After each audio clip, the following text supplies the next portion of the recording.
Okay, today we are tackling one of the most incredible bucket list destinations on the entire planet, the Vatican. It's this amazing place of art, history, and faith, but let's be real, it can also be an incredibly tough place to visit, especially with what's on the horizon for 2025.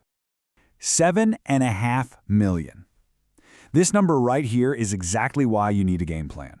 The 2025 Jubilee Year of Hope is expected to bring a truly historic number of people to the Vatican.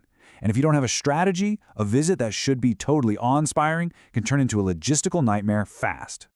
And this is what 7.5 million visitors actually looks like on the ground.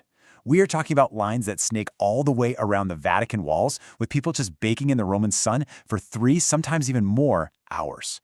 That is a huge chunk of your vacation just waiting. It's not just an inconvenience, it's a potential trip ruiner. So that's the big question, isn't it? How do you make sure your visit is unforgettable for all the right reasons and not just unbearable? Well, in the next few minutes, we're going to break down a simple, strategic guide to do exactly that, so you can navigate the Vatican like a pro and really make the most of every single moment. First up, to really get why a plan is so important, you've got to understand the sheer scale of this place. The numbers behind a Vatican visit are frankly staggering, and they make it crystal clear that just showing up is not a winning strategy. Yeah, try to think of the Vatican Museums less like a single building and more like a magnificent, sprawling maze. It's a huge complex with 54 different galleries, holding over 70,000 works of art. The walk just to get to the Sistine Chapel is over a mile long. If you go in without a plan, you risk being totally exhausted before you even get to the main event. So, to avoid that burnout, you need what we're calling a critical path.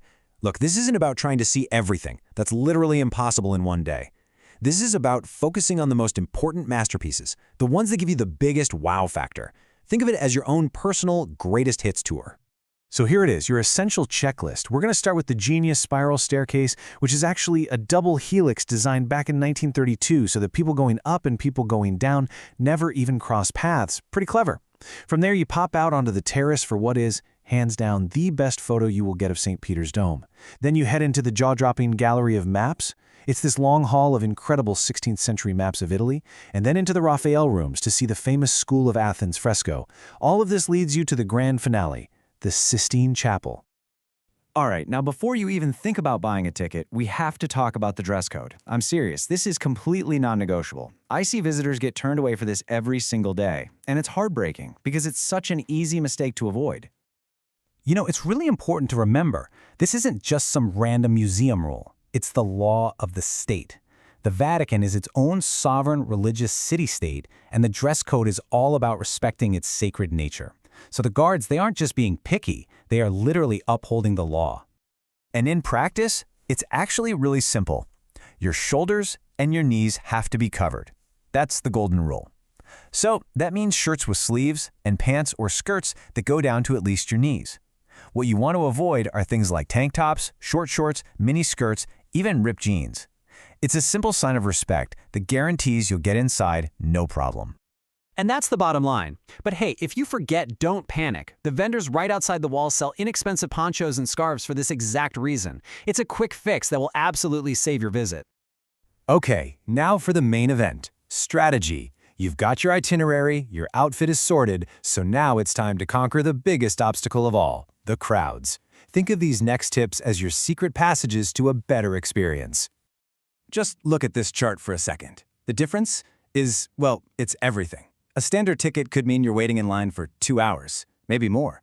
A pre-booked skip-the-line ticket gets you through security and inside in less than 15 minutes. For a trip in 2025, this isn't a luxury, it's an absolute necessity. So what are your options? Well, a basic skip-the-line ticket booked way in advance online is the bare minimum you should consider. If you want a better experience, look into an early entry tour. These groups meet up as early as 7:15 in the morning to be the first ones inside. And then, for the ultimate visit, there are after-hours tours, which let you see the galleries when they're closed to the public. It's the quietest, most exclusive way to see all that incredible art. So you've done it. You've navigated the crowds, you've followed the rules, and now you are at the final reward, the Sistine Chapel. But even in here, having a little strategy helps you to truly appreciate what you're seeing. First, you got to know the rules. There is absolutely no photography or filming, and they are extremely strict about it. You're also expected to be completely silent, which is why your tour guide will explain all the art to you before you go inside. And remember this, once you leave, you can't go back in. So really, take your time and soak it all in. To keep from feeling overwhelmed, I want you to go in with a little mission. Step 1, look up and find the iconic Creation of Adam on the ceiling. Step 2, turn around and just take in the sheer scale and power of the Last Judgment on the wall behind the altar. And step 3, here's a fantastic little secret, look just below Christ's right foot. You'll see St. Bartholomew holding his own flayed skin. The face on that skin, it's a hidden self-portrait of Michelangelo himself. How cool is that?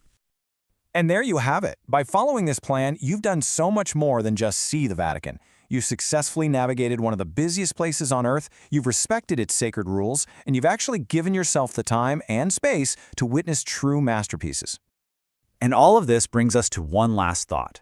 After you've experienced it all, the art, the crowds, the history, the rules, what is the Vatican really?